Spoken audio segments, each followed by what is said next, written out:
आज की क्लास जो है वो बहुत ज्यादा इंपॉर्टेंट होने वाली है। इस क्लास से जो है हर साल पेपर में कोई ना कोई क्वेश्चन आता है। पिछली क्लास में हमने बिंबाजी भोसले की जहां पे मृत्यु होती है वहां तक पार्ट कवर किया था 1787 तक। आज की क्लास में हम 1787 से लेके 1818 तक जहां पे प्रत्यक्ष मराठा शासन खत्म होता है वहां तक कवर करेंगे। और उसके बाद अगली क्लास जब आएगी तब उसमें हम पूरा जो ब्रिटिश अधीक्षक का काल आता है जहां पर आंग्ल मराठा शासन जिसको बोलते हैं 1818 से 1830 का काल वो देखेंगे। तो आज की क्लास में आपको बहुत सी नई जानकारी मिलेगी। आज की क्लास के वीडियो के साथ मैं आपको नोट्स भी प्रोवाइड करूंगा जिसमें हमारा पूरा जो सीजी हिस्ट्री का मॉडर्न पार्ट है वो उसमें कवर रहेगा। बस आपको ध्यान ये रखना है कि वो हैंड रिटन नोट्स है और उसमें जो है कई चीजें जो है मैंने अपने समझने के लिए फ्लो चार्ट में बनाई है। तो आप जो है हो सकता है कि वो फ्लो चार्ट आपको समझ ना आए, इसी के लिए आप जो ये करेंगे कि जो चीजें मैं यहाँ पर फ्लो चार्ट में आपको समझाऊंगा वो आप अलग से अपनी कॉपी में बनाएंगे। और कई चीजें होंगी जो आप उस नोट्स में नहीं लिखी होंगी तो वो चीजें जो है आप साथ में जो है अपनी कॉपी में अलग से नोट करते हुए चलेंगे ताकि जो है आपको उसका फायदा मिले। और वो चीजें जो मैं नई ऐड करा रहा हूं वो भी आप साथ में नोट करते हुए चले। तो चलिए आज की क्लास में हम चालू करते हैं और पिछली क्लास जहां पे खत्म हुई थी उसका थोड़ा सा रिवाइंड कर लेते हैं कि यहाँ पर हमने देखा था कल की क्लास में कि जो रघुजी भोसले रहते हैं वो नागपुर के शासक रहते हैं। 1755 में जो है वो रघुजी भोसले की हो जाती है मृत्यु। और रघुजी भोसले के मुख्य रूप से 4 बेटे रहते हैं और उनकी मुख्य रूप से जो 12 पत्नियां रहती हैं उनमें से 2 पत्नियों से ही उनको संतान की प्राप्ति होती है। पहली पत्नी जो 16 बाई रहती है उनसे उनको 2 संतान प्राप्त होती है, एक होते हैं मुधो जी और एक होते हैं बिंबा जी। और उनकी जो दूसरी वाइफ रहती है बालाबाई उनसे उनको 2 संतान की प्राप्ति होती है, जानको जी और साबा जी। ठीक है। जो रघुजी भोसले रहते हैं वो अपने 1755 में जब उनकी मृत्यु होती है तो वो मृत्यु से पहले ये चाहते हैं कि उनके बच्चों के मध्य उत्तराधिकारी का युद्ध ना हो, इसलिए वो अपने नागपुर राज्य को जो है 4 भागों में विभक्त कर देते हैं अपने बेटों में। मुधो जी को चांदा का क्षेत्र प्राप्त होता है, बिंबा जी को छत्तीसगढ़ का क्षेत्र प्राप्त होता है, जानको जी को नागपुर का क्षेत्र प्राप्त होता है और साबा जी को जो है वो बरार का क्षेत्र प्राप्त होता है। ठीक है। तो उसके बाद जो है सन 1757 में बिंबाजी भोसले जो है वो छत्तीसगढ़ के क्षेत्र में आते हैं और 1757 से लेकर 1787 तक छत्तीसगढ़ में शासन करते हैं। इसको मैं आगे जो पार्ट है वो मैं आपको आगे समझाते हुए चलूंगा। बिंबाजी भोसले की मृत्यु होती है 7 दिसंबर 1787 को, आपको याद रखना है। इस 7 दिसंबर 1787 को बिंबाजी भोसले की मृत्यु होती है। तो बिंबाजी भोसले की भी 3 रानियां रहती जो हमने पहले कवर किया हुआ है, उमाबाई, रमाबाई और आनंदीबाई। उमाबाई जो रहती है वो बिंबाजी भोसले की जब मृत्यु होती है तो उन्हीं के साथ सती हो जाती है।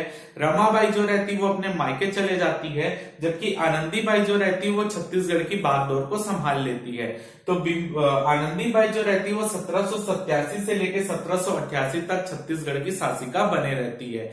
ठीक है। यहाँ पर जो है आनंदीबाई ही पूरे प्रशासन को चलाती, पूरे रतनपुर को चलाने का काम आनंदीबाई करती है। लेकिन बिंबाजी भोसले की जब बिंबाजी भोसले जब जीवित थे तो उनकी ख्वाहिश रहती है कि वो जो है अपनी एक संतान को गोद ले। ठीक है। यानी उनकी भी एक संतान हो, तो क्योंकि उनका को वो निसंतान ही उनकी मृत्यु होती है तो उनकी जीवित रहते हुए जो रहती है ख्वाहिश रहती है कि वो जो है उनके भाई मुधो जी के एक बेटे रहते हैं जिनका नाम रहता है चिमर जी, उनको गोद लेने की ख्वाहिश रखते हैं। यानी आप बोल सकते हैं बिंबाजी भोसले चिमर जी भोसले को अपना दत्तक पुत्र बनाना चाहते थे, यानी गोद लिया हुआ पुत्र। ठीक है। तो जब बिंबाजी भोसले की मृत्यु होती है तो उनकी जो अंतिम ख्वाहिश रहती है कि वो जो है चिमर जी भोसले को गोद ले, तो वो जो है उनकी ख्वाहिश को पूरा करते हुए आनंदीबाई जो रहती है वो चिमर जी भोसले को गोद ले लेती है। ठीक है। तो मुधो जी के बेटे रहते हैं चिमर जी जिनका राशि नाम रहता है खांडो जी, और इन्हीं के राशि नाम खांडो जी के नाम पर जो है आनंदीबाई खंडोबा मंदिर का निर्माण करवाती है रतनपुर में। ठीक है। जो हमने कल की क्लास में कवर किया था।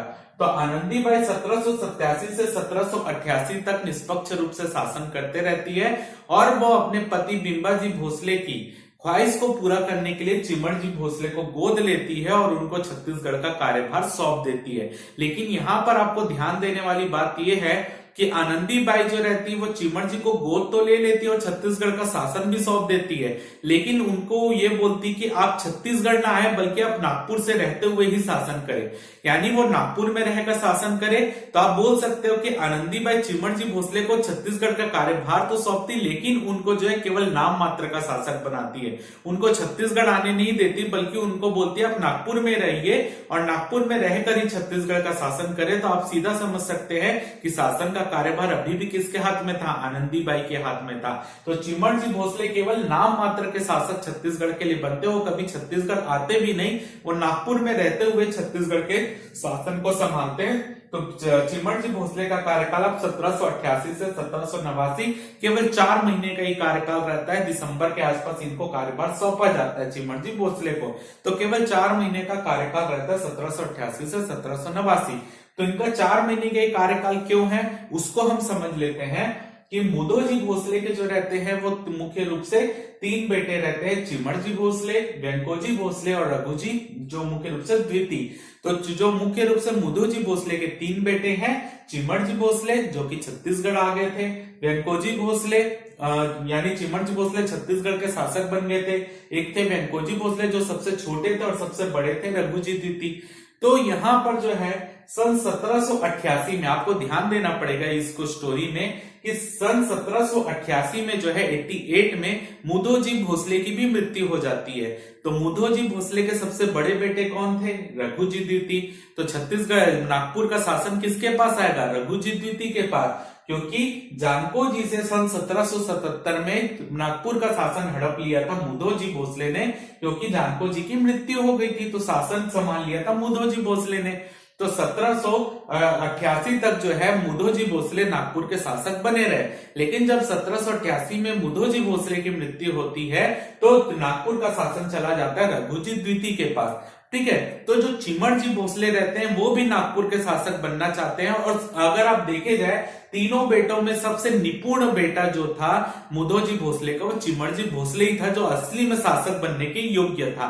लेकिन रघु जी द्वितीय बड़े थे इसलिए नागपुर के शासक बन गए रघु जी द्वितीय। तो यहाँ पर जो है चिमर जी भोसले और रघु जी द्वितीय की राजनीति में हस्तक्षेप करने लगे नागपुर में। तो यहाँ पर क्या किया, सन 1789 में जो है रघु जी द्वितीय ने क्या किया, कटक से 4 तांत्रिकों को बुलवाया और जो है मंत्र साधना के जरिए जो है यहाँ पर चिमर जी भोसले की हत्या करवा दी, ऐसा बुक में लिखा हुआ मिलता है। ठीक है, तो रघु जी द्वितीय जो है वो चिमर जी भोसले जो नागपुर की राजनीति में हस्तक्षेप कर रहे थे उससे परेशान होकर क्या किया उन्होंने, क्योंकि वो जानते थे वो निपुण है, वो कभी भी मेरे को सत्ता से हटाकर खुद सत्ता में बैठ जाएगा। इसी के लिए रघु जी द्वितीय जो है कटक से 4 तांत्रिकों को बुलवाते हैं और चिमर जी भोसले को तंत्र विद्या के जरिए जो है उनकी हत्या करवा देते हैं। इसी के लिए जो है 4 माह में ही, यानी वो छत्तीसगढ़ के शासक अभी नियुक्त हुए थे कि 4 महीने में उनकी मृत्यु हो जाती है।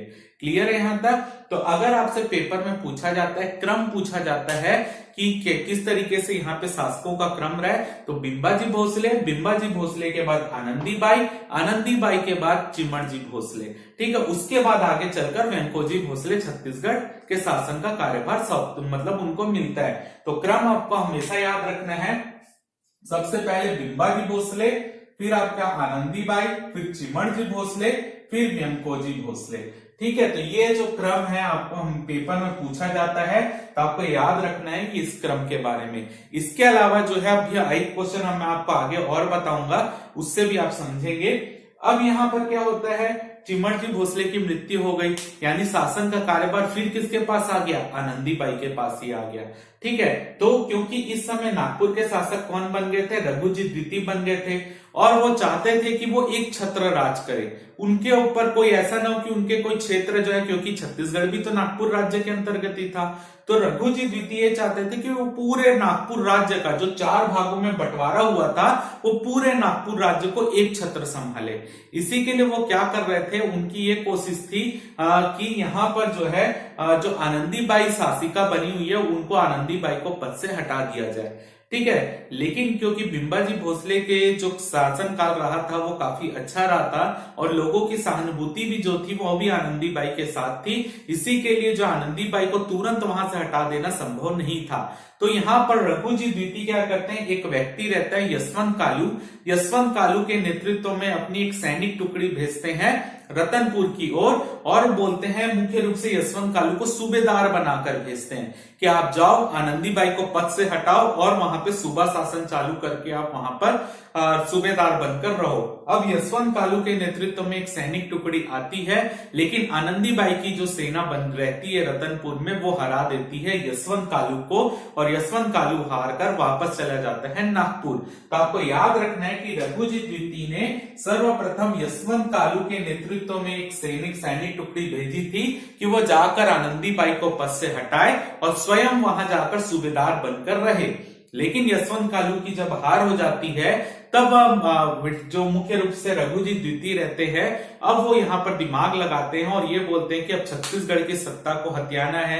तो वो क्या करते हैं, आनंदीबाई के जो विश्वास पात्र व्यक्ति रहते हैं महिपत राव दिनकर, उनको जो है वहां पर भेजते हैं कि आप जाइए वहां पर और आनंदीबाई से जो है किसी तरीके से हमारी संधि करवा दीजिए। ठीक है, तो यहाँ पर महिपत राव दिनकर जो रहते हैं वो नागपुर से आते हैं और जो है आनंदीबाई को प्रसन्न करते हैं, वैसे ही उनके विश्वास पात्र रहते हैं महिपत राव दिनकर, तो आनंदीबाई को यहाँ पर प्रसन्न करते हैं, उनको अपने घेरे में लेते हैं और यहाँ पर वो जो है रघुजी द्वितीय के साथ आनंदीबाई की एक संधि करवा देते हैं। रघुजी द्वितीय और आनंदीबाई की संधि ये होती है कि यहाँ पर जो है रघुजी द्वितीय जो है अपने जो छोटे भाई रहते हैं वेंकोजी भोसले उसको छत्तीसगढ़ का शासक बनाएंगे।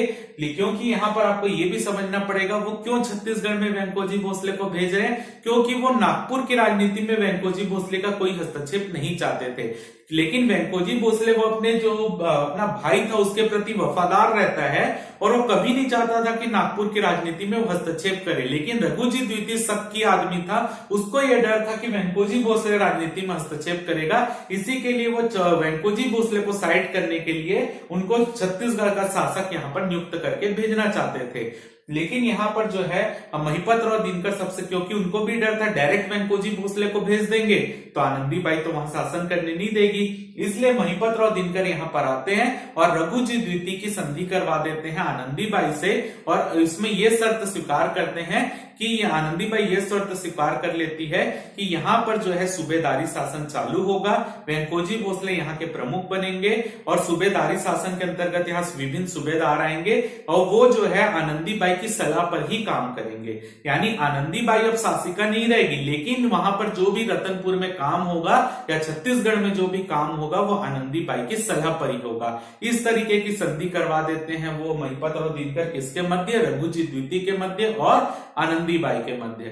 ठीक है, अब रघुजी द्वितीय जो है उनकी तो ये चाल रहती है, क्योंकि एक बार जब संधि हो गई उन्होंने बोल दिया कि यहाँ पर शासन जो है आनंदीबाई की सलाह पर ही होगा, वो कुछ दिनों तक चलेगा, उसके बाद तो आनंदीबाई को भी साइड कर दिया जाएगा, केवल क्योंकि वो यहाँ पर अपने लोगों को भेजना चाह रहे थे इसलिए वो संधि करवाना चाह रहे थे। तो यहाँ पर जो है महिपत राव दिनकर संधि करा देते हैं रघुजी द्वितीय और आनंदीबाई के मध्य। तो यहां से स्पष्ट हो जाता है कि अब अगले छत्तीसगढ़ के शासक बनेंगे वेंकोजी भोसले, क्योंकि उनको भेजा जाता है रघुजी द्वितीय उनको भेजते हैं क्योंकि वो रघुजी द्वितीय के भाई रहते हैं और वो उनको नागपुर की राजनीति से हटाना चाहते थे। लेकिन वेंकोजी भोसले कभी भी अपने भाई की राजनीति में हस्तक्षेप करना नहीं चाहते थे। तो अंत में जो है रघुजी द्वितीय जो है यहाँ पर शासक बना देते हैं वेंकोजी भोसले को। तो अब यहाँ से जो है 1789 से कार्यकाल प्रारंभ हो जाता है वेंकोजी भोसले का, जो कि किसके भाई रहते हैं, रघुजी द्वितीय के भाई रहते हैं और बेटे किसके रहते हैं, मुधोजी के बेटे रहते हैं। तो अब वेंकोजी भोसले 1789 से 1815 तक छत्तीसगढ़ के शासक बनते हैं, क्योंकि वो ना तो छत्तीसगढ़ आना चाह रहे थे वेंकोजी भोसले, वो खुद जो है वो नागपुर में रहना ही चाह रहे थे, लेकिन नागपुर की राजनीति में वो हस्तक्षेप कभी नहीं कर रहे थे। ठीक है, क्योंकि उनको अपने भाई से कोई प्रॉब्लम नहीं थी। तो यहाँ पर जो है वेंकोजी भोसले 1789 में शासक तो बन जाते हैं, लेकिन वो छत्तीसगढ़ नहीं आते, अपने सूबेदारों के माध्यम से शासन को संभालते हैं। तो इसलिए जो है यहाँ पर मुख्य रूप से जब जब छत्तीसगढ़ के शासक बनते वेंकोजी भोसले तो उनका भाई रघुजी द्वितीय जो रहता है वेंकोजी भोसले को धुरंधर की उपाधि प्रदान करता है और छत्तीसगढ़ का कार्यभार सौंप देता है। अब वेंकोजी भोसले क्या करता है, छत्तीसगढ़ में सूबेदारों को नियुक्त करता है। इसी के लिए यहाँ पर जो है सूबा शासन का जन्मदाता वेंकोजी भोसले को माना जाता है, लेकिन एक्चुअल में ये रघुजी द्वितीय का ही आइडिया रहता है। ठीक है, मुख्य रूप से मराठों के और भी सूबे थे, छत्तीसगढ़ भी एक प्रकार का सूबा ही मान लीजिए। तो यहाँ पर अब सूबा शासन का जन्मदाता, क्योंकि वेंकोजी भोसले के कार्यकाल में सूबेदार आए थे, इसी के लिए सूबा शासन का जो सूत्रधार या उसका जन्मदाता है वो वेंकोजी भोसले को माना जाता है। ये पेपर में आता है क्वेश्चन। ठीक है, ये क्वेश्चन पेपर में आता है। तो आपको याद रखना है कि छत्तीसगढ़ में जो सूबा शासन चला है वो 1789 से 1818 तक चला है, जबकि वेंकोजी भोसले की मृत्यु 1815 में हो जाती है। उसके बाद भी सूबा शासन 3 साल तक और चलता है। क्लियर है? तो यहाँ पर अब अपने को याद रखना है कि जो वेंकोजी भोसले थी उसकी उपाधि धुरंधर थी। अब यहाँ पर एक पेपर में आनंदीबाई के विषय में क्वेश्चन आता है, तो आपको याद रखना है कि जब छत्तीसगढ़ में सूबेदारी शासन भी चल रहा था, यानी महिपतराव दिनकर जब पहली बार सूबेदार बनकर भी आए थे, तो उस समय भी शासन में जो हस्तक्षेप था वो आनंदीबाई का था, क्योंकि वो संधि हुई थी तो कुछ समय तो चले गई। तो महिपतराव दिनकर के कार्यकाल में आनंदीबाई का प्रशासन में हस्तक्षेप होता था, उसकी राय पर ही प्रशासन के काम होते थे। अब यहाँ पर जो है सूबेदार की पूरा सूबेदार पढ़ने से पहले मैं आपको कुछ चीज और बताना चाहूंगा यहाँ पर कि वेंकोजी भोसले जो है अपने कार्यकाल के दौरान, मतलब जब वेंकोजी भोसले छत्तीसगढ़ के शासक बने हैं तो अपने कार्यकाल के दौरान केवल वो 3 बार छत्तीसगढ़ आए हैं। ठीक है, तो वो कब कब आए हैं? सबसे पहले जो छत्तीसगढ़ आए थे वो 1799 में आए थे, 1799। उस समय एक्चुअल में वो जगन्नाथपुरी की यात्रा करने जा रहे थे, तो उसी के दौरान छत्तीसगढ़ में बीच में वो आए थे। ठीक है, उसी मतलब रास्ते में छत्तीसगढ़ पड़ रहा था रतनपुर, तो वो रतनपुर आए थे, फिर जगन्नाथपुरी की यात्रा में आगे गए थे।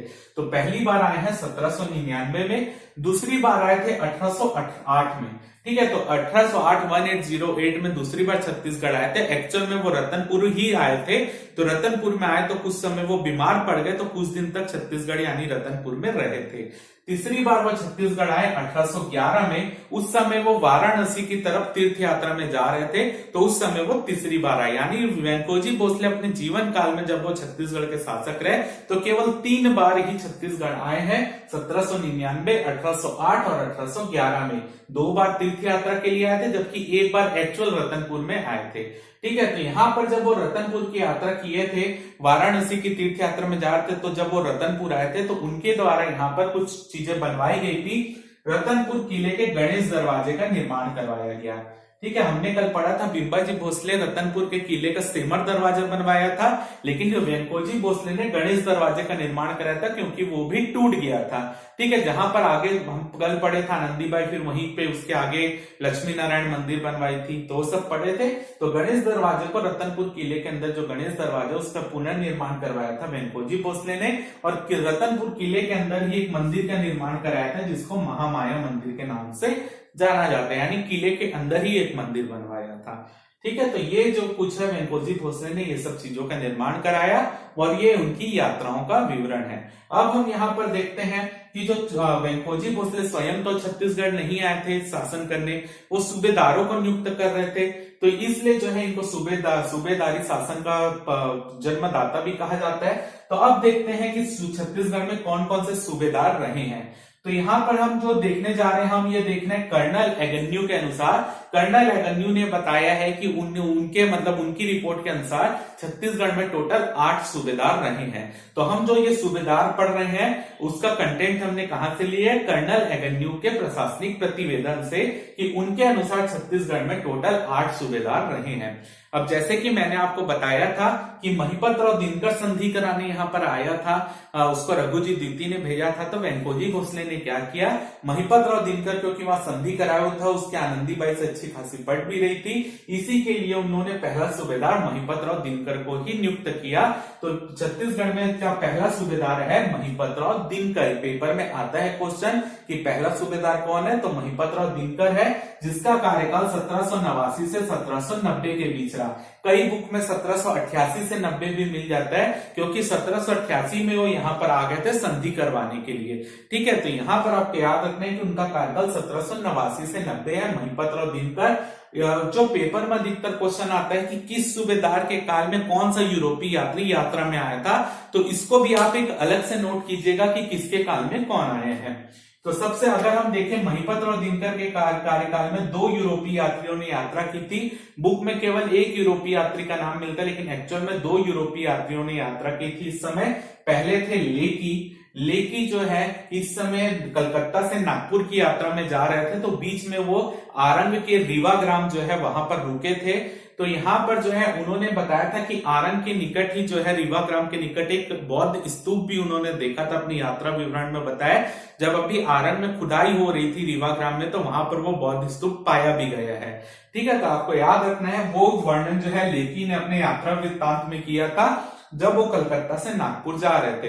दूसरे जो यूरोपीय यात्री ने यात्रा की थी महिपत और दिनकर के कार्यकाल में, उनका नाम था फॉरेस्टर जो है वो 17 मई 1790 को रायपुर के क्षेत्र में आए थे। उन्होंने रायपुर के आसपास के क्षेत्र में भ्रमण भी किया था और रतनपुर भी गए थे। उन्होंने अपने यात्रा वृत्तांत में बताया कि रतनपुर से बड़ा जो है वो रायपुर नगर था। रतनपुर छोटा था, जबकि रायपुर नगर जो है वो भव्य था। और यहाँ पर उन्होंने अपने विवरण में ये भी बताया कि बिंबाजी भोसले के समय जहां राजस्व की वसूली 5 से 6 लाख रुपए की होती थी, अब वो जो है महिपत राव दिनकर के कार्यकाल में घटकर 1 से 2 लाख रुपए आ गई है। यानी आप ये देख सकते हैं बिंबाजी भोसले में राजस्व ज्यादा मिलता था शासन को, जबकि महिपत राव दिनकर के समय शासन का जो पैसे थे वो गिर गए थे। तो यहाँ पर जो है 2 यूरोपीय यात्रियों ने यात्रा की है, लेकी और फॉरेस्टर। तो ये किसके कार्यकाल में की है? महिपत राव दिनकर। एक चीज जो आपको यहाँ पर मैं और स्पष्ट करना चाह रहा हूं कि यहाँ पर महिपत राव दिनकर के समय राजस्व गिर गया। अब इसके बाद जो सूबेदार जितने भी आए उनकी प्रवृत्ति अलग थी, क्योंकि यहाँ पर जो है सूबेदारों की नियुक्ति के लिए कोई योग्यता तय नहीं की गई थी, बल्कि सूबेदार वहां पे नीलामी लगाते थे, बोली लगाते थे कि हम आपको छत्तीसगढ़ से इतना राजस्व वसूल करके देंगे। तो जो ज्यादा बोली लगाता था, जो ज्यादा बोलता था हम राजस्व वसूली करेंगे, उसी को छत्तीसगढ़ का शासक बना दिया, सूबेदार बना दिया जाता था। तो महिपत राव दिनकर के समय जब राजस्व गिरा तो उन्हीं के छोटे भाई ने सबसे अधिक बोली लगाई कि हम जो है छत्तीसगढ़ से इतना राजस्व वसूल करके देंगे। तो इसलिए महिपत राव दिनकर को हटाकर वेंकोजी भोसले ने छत्तीसगढ़ का दूसरा सूबेदार बना दिया विट्ठल राव दिनकर को, जो कि महिपत राव दिनकर के ही छोटे भाई थे। अब विट्ठल राव दिनकर जो है 1790 से 1796 के कार्यकाल में जो है यहाँ पर छत्तीसगढ़ के सूबेदार रहते हैं। ये सबसे पहले यहाँ पर आते हैं। अब इसके पहले जैसे मैंने कल आपको बताया था कि छत्तीसगढ़ में 2 तरीके की भूमि व्यवस्था थी। एक थी खालसा भूमि, एक थी अपनी जमींदारी भूमि। खालसा भूमि में कर लगाना और करों को वसूल करना जो काम था वो काम था मराठों का, जबकि जमींदारी भूमि में कर लगाना जो एक पैसे तय करना, कर लगाने का काम था मराठों का, लेकिन वसूल करने का काम था जमींदार का। तो यहाँ पर जो है खालसा भूमि का जो राजस्व था वो बिंबाजी भोसले के काल में ज्यादा था, जबकि जो महिपत राव दिनकर के काल में राजस्व घटता जा रहा था। तो आपको यह जब कलचुरी काल आप पढ़ेंगे तो आप उसमें देखेंगे कि कलचुरी काल में जो छत्तीसगढ़ का शासन था वो 2 भागों में बढ़ गया था, रायपुर के कलचुरी और रतनपुर के कलचुरी। उसमें शिवनाथ नदी को आधार बनाकर रतनपुर के कलचुरियों के अधीन 18 गढ़ रखे गए थे और रायपुर के कलचुरियों के मध्य 18 गढ़ रखे गए थे। तो ये जो गढ़ों का बंटवारा था ये खालसा भूमि में ही किया गया था। ठीक है, तो यहां पर क्या किया गया कि जो विट्ठल राव दिनकर है उसने देखा कि राजस्व की कमी होते जा रही है, तो ये 18 गढ़ जो बटे हुए थे उसको विट्ठल राव दिनकर ने खत्म कर दिया और पूरे खालसा क्षेत्र को, रायपुर और रतनपुर दोनों को मिला के पूरे खालसा क्षेत्र को जो है परगनों में बांट दिया। यानी ये 18 गढ़ यानी 36 गढ़ों को खत्म करके वहां पर उसने जो है पूरे जो खालसा भूमि है उसको परगनों में बांट दिया। तो यहाँ पर परगना पद्धति का जन्मदाता किसको माना जाता है? विट्ठल राव दिनकर को। परगने क्या होते हैं कि 84 गांव का एक समूह होता है, उसको परगना कहा जाता था। जमींदारी भूमि में परगना पद्धति पहले से चल रही थी, जमींदारों की भूमि भी परगनों में बटी हुई थी, लेकिन खालसा भूमि को परगने में बांटने का सर्वप्रथम काम किया विट्ठल राव दिनकर को, इसलिए इनको परगना पद्धति का जन्मदाता भी कहा जाता है। तो यहाँ पर उन्होंने क्या किया, जो 36 गढ़ थे 18 गढ़ रतनपुर के पास और 18 गढ़ रायपुर के पास, उनको जो है खत्म करके 27 परगनों में बांट दिया और एक परगने के अंतर्गत उन्होंने 84 गांव को रखा, जो पहले से प्रथा चले भी आ रही थी। तो एक परगने के अंतर्गत 84 गांव। अब परगने तो बना दिए, तो अब हर परगने के अंतर्गत राजस्व वसूली के लिए एक अधिकारी की नियुक्ति की गई, जिसको परगने का प्रमुख कहा गया, उसको बोला गया कमाविजदार। ठीक है, तो परगने का सबसे प्रमुख अधिकारी कमाविजदार। 27 परगने, तो कमाविजदार कितने हो गए? 27। इसके अलावा कमाविजदार को मदद करने के लिए 2 अन्य अधिकारियों की भी नियुक्ति की गई। एक का नाम था फडणवीस और दूसरे का नाम था बड़कर। तो आपसे पेपर में कभी पूछा जाता है कि विठ्ठलराव दिनकर के समय कौन कौन से नए अधिकारियों की नियुक्ति हुई थी, तो आपका आंसर है कमाविजदार, फडणवीस और बड़कर। ये विठ्ठलराव दिनकर ने 3 अधिकारियों की नियुक्ति की थी, कमाविजदार परगने का प्रमुख अधिकारी और उनको मदद करने के लिए फडणवीस और बड़कर। आगे जब हम प्रशासनिक व्यवस्था देखेंगे मराठों की अगली क्लास में, तो वहां पर हम ये देखेंगे कि कौन से अधिकारियों के क्या क्या काम भी होते थे। ठीक है, तो यहाँ पर बस केवल अपन बेसिक पढ़ रहे हैं कि यहाँ पर कमाविजदार, फडणवीस और बड़कर नाम के अधिकारियों की नियुक्ति की थी विठ्ठलराव दिनकर ने।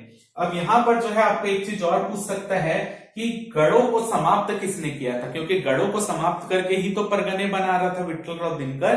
तो गढ़ों को समाप्त करने का श्रेय भी किसको जाता है?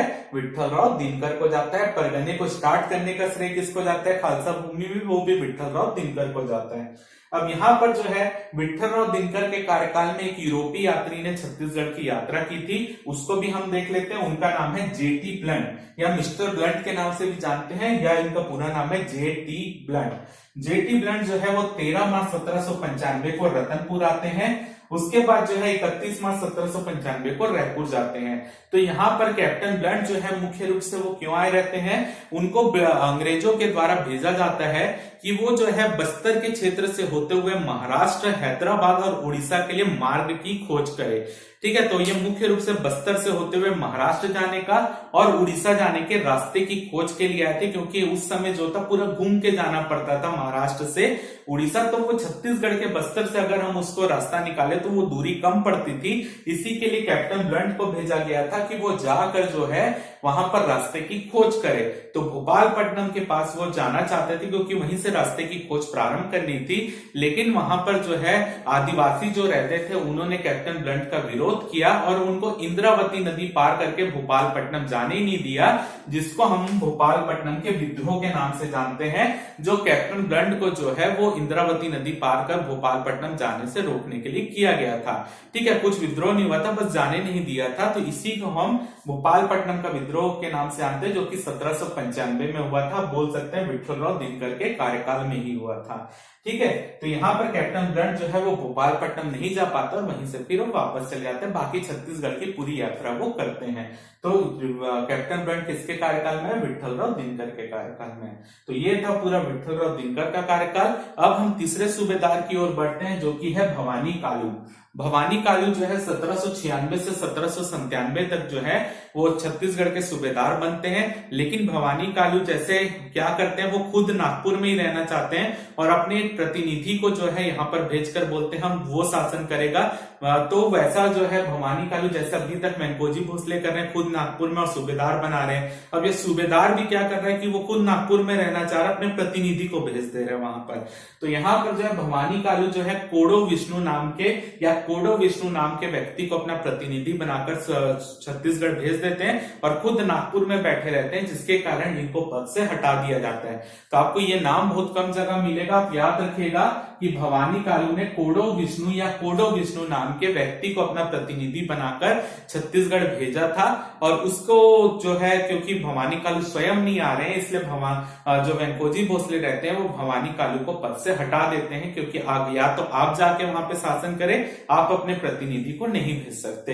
तो भवानी कालू 1796 से 1797 छोटे से कार्यकाल के लिए रहते हैं। अगले जो यहाँ पर आते हैं हमारे जो मुख्य रूप से सूबेदार, उनका नाम रहता है केशव गोविंद, जो 1797 से 1808 तक 1797 से 1808 तक जो है सूबेदार रहते हैं। छत्तीसगढ़ के सबसे लंबे समय तक रहने वाले सूबेदार हैं। ठीक है, तो सबसे लंबे समय तक सूबेदार कौन था? केशव गोविंद थे। यहाँ पर लिखा भी है सर्वाधिक समय तक सूबेदार। इनके कार्यकाल में एक यूरोपीय आते छत्तीसगढ़ की यात्रा में आते हैं, जिनका नाम रहता है कोलब्रुक। ठीक है, तो कोलब्रुक कौन से सूबेदार के कार्यकाल में आया था?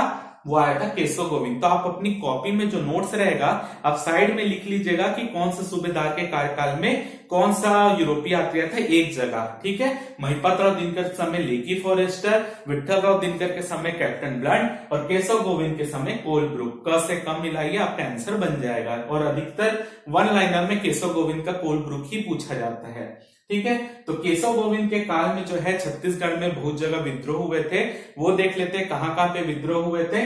पहला था संबलपुर में विद्रोह, सेकंड था रायगढ़ में विद्रोह, तीसरा था सारंगगढ़ में विद्रोह, चौथा था गंगापुर जो कि सरगुजा के क्षेत्र में पड़ता था, वहां पर विद्रोह, पांचवा शक्ति में विद्रोह, छठवां बरगढ़ में विद्रोह, सातवां राहिर खोल जो कि उड़ीसा के क्षेत्र में पड़ता था, यहाँ विद्रोह हुआ थे।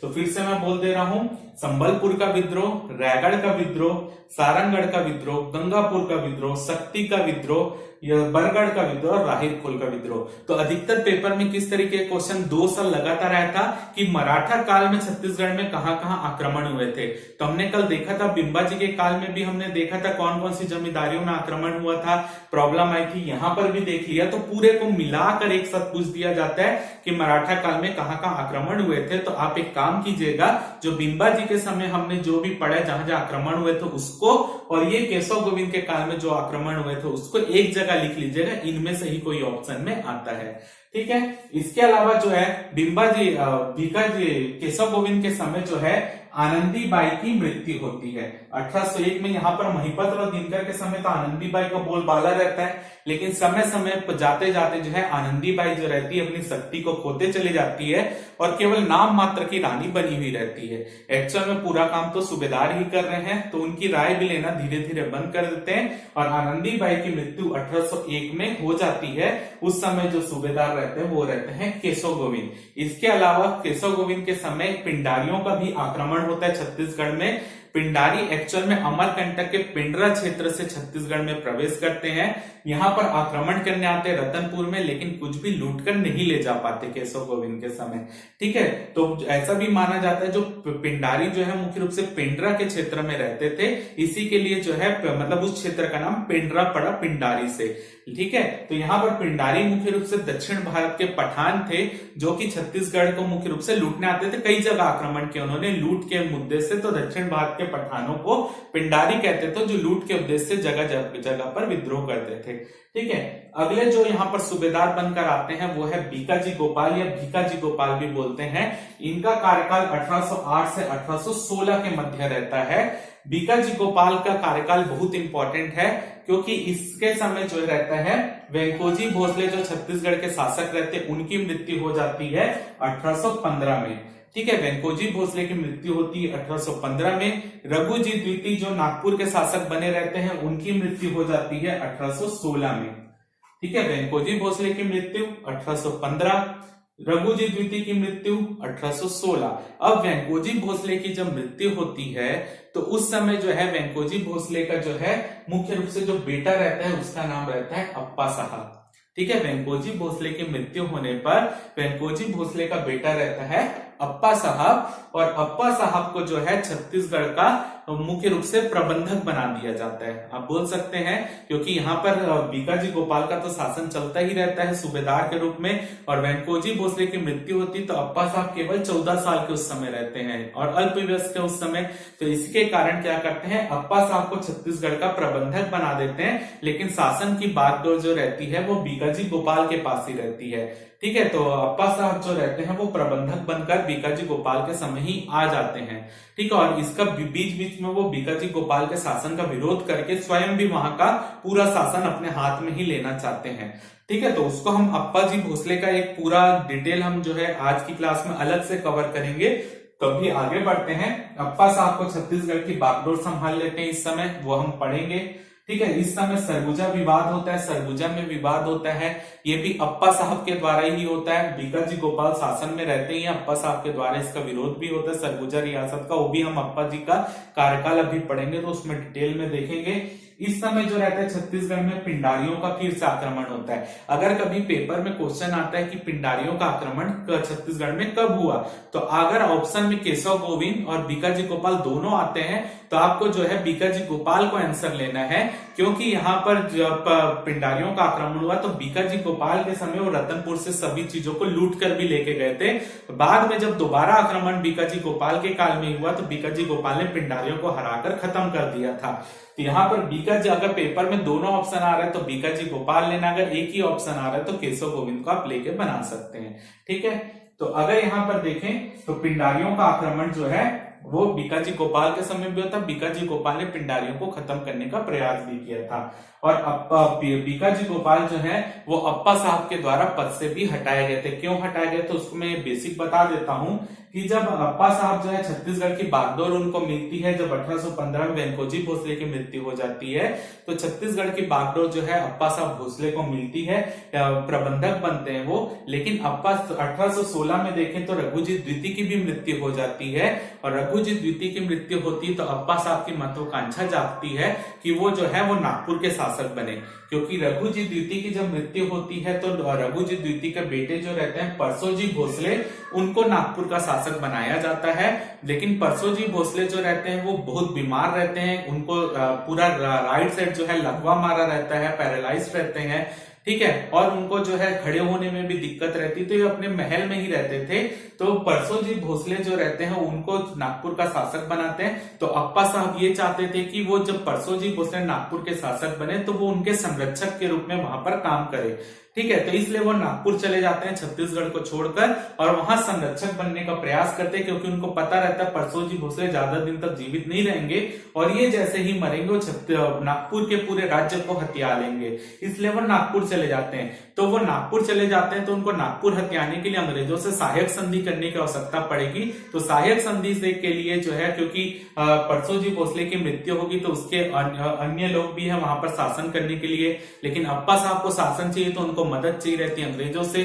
तो अंग्रेजों से सहायक संधि करने के लिए बहुत पैसों की आवश्यकता थी। तो पैसों के लिए जो है बीकाजी गोपाल के ऊपर वो अप्पा साहब दबाव बनाते हैं कि आप छत्तीसगढ़ से ज्यादा राजस्व वसूली करें। लेकिन बीकाजी गोपाल के समय राजस्व बढ़ोतरी नहीं हो पाती, इसलिए अप्पा साहब क्या करते हैं, बीकाजी गोपाल को पद से हटा देते हैं 1816 में। अब जो रहते हैं उसके बाद वो सूबेदार बना के भेजते हैं सखाराम हरि को, जो केवल 1816 से 1816 केवल 3 महीने के लिए जो है यहाँ सूबेदार रहते हैं, क्योंकि ये भी जो है इनके ऊपर भी दबाव बनाया जाता है ज्यादा पैसे के लिए। तो जो सखाराम हरि रहते हैं वो रतनपुर के स्थानीय लोगों को बेवकूफ बनाते हैं कि आप हमको पैसा दीजिए, हम 10 दिन में दुगना करके देंगे, 15 दिन में दुगना करके देंगे। लेकिन वो पैसे तो ले लेते हैं लेकिन वो उनको लौटा नहीं पाते सखाराम हरि। तो जो स्थानीय लोग रहते हैं वही गोली मारकर सखाराम हरि को मार देते हैं। ठीक है, तो यहाँ पर सखाराम हरि ऐसे सूबेदार थे जिनकी हत्या हो गई थी।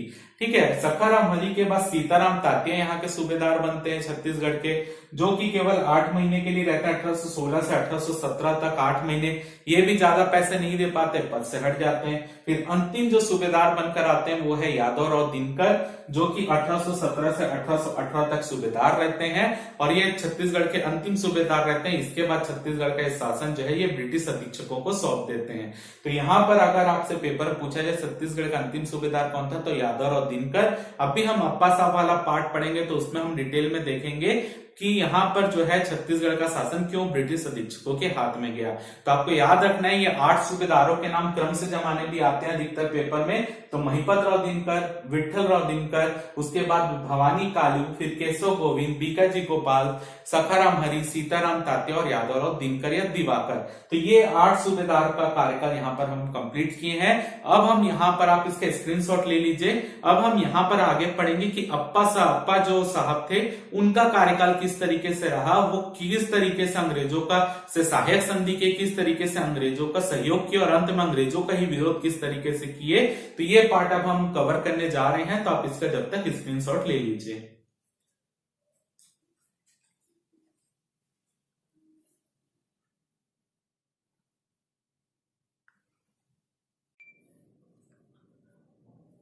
चलिए अब हम आगे बढ़ते हैं और यहाँ पर जैसे कि मैंने बताया था अप्पा साहब के बारे में जानकारी देख लेते कि अप्पा साहब ने छत्तीसगढ़ को किस तरीके से शासन किया और छत्तीसगढ़ से वो नागपुर की राजनीति में किस तरीके से गए। अगर हम बात करें तो उससे पहले जो है मैं कुछ सूबेदार जो हमने पढ़े थे उसमें कुछ सूबेदारों ने कुछ अलग टाइप के कर भी लगाए थे, उसके बारे में भी देख लेते हैं। इस तरह के क्वेश्चन भी आजकल पेपर में बन रहे हैं तो केशव गोविंद जो है उन्होंने अपने शासनकाल के दौरान तीन नए कर लगाए थे। उसमें एक कर था भाईवानी कर, जो कि रायपुर के आसपास के क्षेत्र में लगाया गया था। दूसरा कर था बस्तरी कर, जो कि मुंगेली के आसपास के क्षेत्रों में लगाया गया था। और तीसरा कर था स्वारी पाटी धमतरी के आसपास के क्षेत्र में लगाया था। लेकिन ये कर किस प्रकार के थे क्या, तो उसकी जानकारी हमारे पास उपलब्ध नहीं है। लेकिन जो मेन जो जानकारी मिलती है वो यही है कि केशव गोविंद ने जो है अपने कार्यकाल के दौरान 3 नए कर लगाए थे, भाईवानी, बस्तरी और स्वारी पाटी। इसके अलावा बीकाजी गोपाल ने भी अपने कार्यकाल के दौरान जो है वो कुछ 2 नए कर लगाए थे। उसके बारे में हम देख लेते हैं। पहला कर था स्वारी बूटा जो कर था ये मुख्य रूप से कर जो था बीकाजी गोपाल लगाते थे, क्योंकि सूबेदारों के व्यक्तिगत खर्च भी होते थे। उस सूबेदारों के व्यक्तिगत खर्च को चलाने के लिए स्वारी बूटा नामक कर लगता था। ये कर से जो भी राशि वसूल की जाती थी वो जो सूबेदार होते थे वो अपने जो है व्यक्तिगत खर्च के लिए इसको प्रयोग करते थे। सेकंड टाइप का कर था स्वारी बूटा बरगुन। ठीक है, स्वारी बूटा बरगुन नाम का जो कर था ये भी जो है बीकाजी गोपाल ने लगाया था। इस कर से जितनी भी राशि वसूल होती थी उसका प्रयोग कमाविजदार जो है अपने व्यक्तिगत खर्च को चलाने के लिए करते थे। तो इस तरीके क्वेश्चन पेपर में बन सकता है। तो याद रखिएगा, सूबेदार अपने व्यक्तिगत खर्च को चलाने के लिए जो कर लगाते थे उसका नाम था स्वारी बूटा। और स्वारी बूटा बरगुन ऐसा कर था जिससे जो राशि वसूल होती थी उससे कमाविजदार अपने जो है व्यक्तिगत खर्च को चलाते थे। अब हम आगे बढ़ते हैं और अप्पा साहब भोसले के बारे में देख लेते हैं। जो देखिए, जो अप्पा साहब थे वो मुख्य रूप से अगर आप देखेंगे तो वेंकोजी भोसले के बेटे थे। तो वेंकोजी भोसले की मृत्यु जब 1815 में होती है तो उस समय अप्पा साहब की आयु जो रहती है वो केवल 14 वर्ष की रहती है।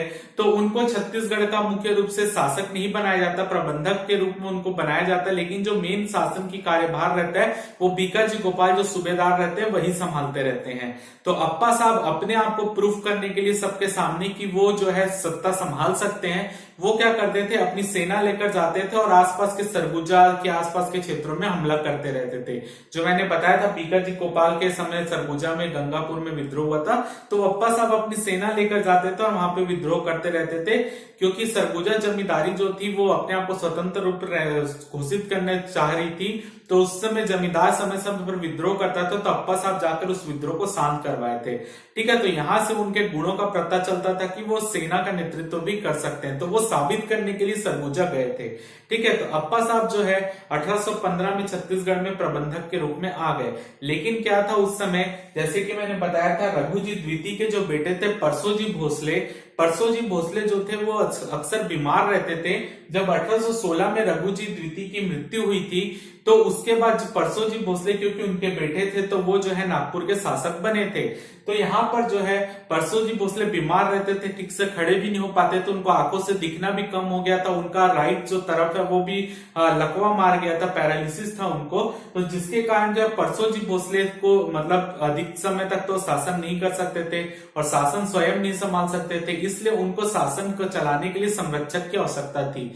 तो जो परसोजी भोसले की माता थी वो संरक्षक बनना चाहती थी, लेकिन अप्पा साहब जो छत्तीसगढ़ में आ चुके थे वो भी संरक्षक बनना चाहते थे, क्योंकि उनका ये था कि परसोजी भोसले की कोई संतान नहीं थी। ठीक है, और साथ ही साथ जो है आगे चलकर रघुजी द्वितीय का भी कोई अन्य बेटा नहीं था। इसी के लिए वो अप्पा साहब नागपुर राज्य को हड़पना चाहते थे। इसी के लिए वो क्या किए, वो संरक्षक बनने के लिए अपनी सेना लिए छत्तीसगढ़ से और जाकर जो है 11 अप्रैल 1816 को अपनी सेना सहित नागपुर के किले में प्रवेश कर गए। ठीक है, नागपुर के किले में प्रवेश कर गए और स्वयं जो है घोषित कर दिए कि वो जो है परसोजी भोसले के संरक्षक हैं, क्योंकि वहां पर नागपुर में और भी तो लोग थे, इनकी माता थी परसोजी भोसले की। ठीक है, तो परसोजी भोसले ने यहाँ पर जो उनकी माता ने, उन्होंने डिसाइड किया कि वो अप्पा साहब का जो है विरोध करेंगी और जो है स्वयं संरक्षक बनेगी। तो अप्पा साहब को पता था कि उनका विरोध होने ही वाला है, इसलिए अप्पा साहब ने क्या किया, अंग्रेजों से सहायक संधि कर ली। ठीक है, अंग्रेजों से सहायक संधि कर ली तो अंग्रेजों ने उनकी मदद के लिए जो है मुख्य रूप से अपनी सेना भी भेज दी नागपुर में, और बाकी लोग जो भी विरोध कर रहे थे उनकी सेना से उनको दबा सकती थी। इसी के लिए अप्पा साहब ने क्या किया, 15 जून 1816 को अप्पा साहब ने सहायक संधि कर लिया अंग्रेजों से। इस समय जो मुख्य रूप से रेजिडेंट था नागपुर के आसपास के क्षेत्रों का, उनका नाम था जेनकिंस। ठीक है, तो जेनकिंस जो थे वो थे ब्रिटिश रेजिडेंट जो कि नागपुर के आसपास के क्षेत्रों में थे। तो जेनकिंस और अप्पा साहब के मध्य ही सहायक संधि हुई थी 15 जून 1816 को। तो इसके बाद जो है अप्पा साहब जो है मुख्य रूप से इस सहायक संधि से यह डिसाइड हुआ था कि अप्पा साहब जो है वो संरक्षक बनेंगे, और साथ ही साथ अगर भविष्य में परसोजी भोसले की मृत्यु होती है तो उनका उत्तराधिकारी के रूप में अप्पा साहब भोसले ही नागपुर के शासक भी बनेंगे। ये सहायक संधि अप्पा साहब ने कर ली। इसके एवज में जो नागपुर की राजनीति से आज तक अंग्रेज बाहर थे वो सीधा सीधा नागपुर की राजनीति में प्रवेश कर गए, और यहाँ पर जो है अंग्रेजों की जो सेना थी वो भी नागपुर में आ गई, और नागपुर में उनकी सेना रुकी उसका भी खर्च जो थे वो अप्पा साहब भोसले देते थे। और अप्पा साहब भोसले जो अंग्रेजों के दोस्त थे उस पर आक्रमण नहीं कर सकते थे। जो अंग्रेजों के दुश्मन है, चाहे अप्पा साहब के दोस्त क्यों ना, अंग्रेज बोलेंगे तो अप्पा साहब को उन पर आक्रमण करना पड़ेगा। तो ये सब कुछ सहायक संधि की शर्तें थी। तो अप्पा साहब भोसले जो है सहायक संधि कर लेते हैं अंग्रेजों से, जेनकिंस से, और नागपुर की ब्रिटिश सेना जो है नागपुर में प्रवेश कर जाती है, और अप्पा साहब जो है संरक्षक बन जाते हैं परसोजी भोसले को। उसके बाद जो है परसोजी भोसले की मुख्य रूप से मृत्यु हो जाती संदिग्ध तौर पर 1 जनवरी 1817 को। 1 जनवरी 1817 को परसोजी भोसले की मृत्यु हो जाती है, और इसका इल्जाम लगता है अप्पा साहब के ऊपर कि अप्पा साहब ने परसोजी भोसले को जहर देकर मारा है। तो छल कपट पूर्वक उनकी हत्या होती है ऐसा संदेह जाता है। तो 1 जनवरी 1817 को परसोजी भोसले की मृत्यु होती है, और सहायक संधि की शर्तों के अनुसार नागपुर के शासक बन जाते हैं अप्पा साहब भोसले, या अप्पा साहब जिनको हम जानते हैं। तो अप्पा साहब जैसे ही नागपुर के राजा बनते हैं, शासक बनते हैं, तो अब जो अभी तक अंग्रेजों का साथ दे रहे थे, अब वो अंग्रेजों की नीतियों को देखकर अंग्रेजों के ही विरुद्ध हो जाते हैं। तो इसी समय जो पूरे मराठा शासन के, केवल नागपुर नहीं, मराठा तो होलकर थे और भी बहुत जगह थे मराठा, तो वो मराठों के जो मेन होते थे हेड, जिनको हम पेशवा के नाम से जानते थे, उस समय पेशवा थे बाजीराव। बाजीराव ने अंग्रेजों के खिलाफ युद्ध छेड़ दिया था जिसका नाम था सीताबर्डी का युद्ध। सीताबर्डी का युद्ध जो था वो बाजीराव जो पेशवा थे और अंग्रेजों के विरुद्ध हुआ था। इस युद्ध में अप्पा साहब ने बाजीराव का साथ दिया था, यानी पेशवा का साथ दिया था। अंत में जो रहते हैं इस युद्ध में जो है पेशवा हार जाते हैं, और अंग्रेज जो है अप्पा साहब के ऊपर बहुत सारी शर्तें थोप देते हैं। तो अंग्रेज जो रहते हैं, सीताबर्डी का युद्ध 5 नवंबर 1817 को होता है। ये युद्ध जो है लगभग 1 साल के आसपास लगभग चलता है, और इसके बाद जो रहते हैं पेशवा जो रहते हैं मराठे वो हार जाते हैं। और यहाँ पर अंग्रेज जो रहते हैं इस युद्ध में, क्योंकि अप्पा साहब ने साथ दिया था मराठों का यानी पेशवा का, इसलिए अंग्रेज जो रहते हैं अप्पा साहब को शासन की बागडोर से हटा देते हैं, और यहाँ पर घोषित कर देते हैं कि जो नया उत्तराधिकारी होगा नागपुर का वो होगा रघुजी द्वितीय की बेटी थी, उसका पुत्र जो कि जिसका नाम था रघुजी तृतीय, वो जो है वो बनेगा नागपुर का शासक। लेकिन उस समय क्योंकि रघुजी तृतीय जो थे, जो रघुजी द्वितीय के नाती थे, उनकी रघुजी द्वितीय के बेटी के बेटे थे, वो जो रहते उस समय व्यस्त नहीं रहते, इसलिए जो है जब तक ये व्यस्त नहीं हो जाते तो शासन की बागडोर अंग्रेज ही संभालते हैं 1818 से 1830 तक। वो हम कल की क्लास में करेंगे। बस बेसिक ये है कि अप्पा साहब को हटाकर यहाँ पर रघुजी द्वितीय के बेटी के बेटे रघुजी तृतीय को छत्तीसगढ़ के नागपुर राज्य पूरा सौंप दिया जाता है। ठीक है, लेकिन वो व्यस्त नहीं रहते, इसलिए अंग्रेजों के हाथ में जब तक वो व्यस्त नहीं हो जाते तब तक शासन का कार्यभार अंग्रेज खुद संभालते हैं। ठीक है, अब ये था आगे की क्लास का, लेकिन हम जो है अब अप्पा साहब के बारे में भी देख लेते कि अप्पा साहब कैसे कहाँ गए। तो 1818 में जो है यही डिसाइड हो जाता है सीताबर्डी के युद्ध के बाद कि अप्पा साहब को कैद कर लिया जाएगा और उनको नागपुर की राजनीति से बाहर कर दिया जाएगा और उनको कैद करके इलाहाबाद की जेल में ले जाया जाएगा। तो 1818 में अप्पा साहब को गिरफ्तार कर अंग्रेज जो है इलाहाबाद ले जाते रहते हैं। तो जबलपुर के निकट जब उनकी कश्ती पहुंचती तो बहुत बारिश होते रहती उस समय, तो उस समय अप्पा साहब मौके का फायदा उठाते हैं और अपनी जो जिसमें उनको ले जाया जाता है वहां से वो भाग जाते हैं और अप्पा साहब भागकर चले जाते हैं असीरगढ़ के किले में।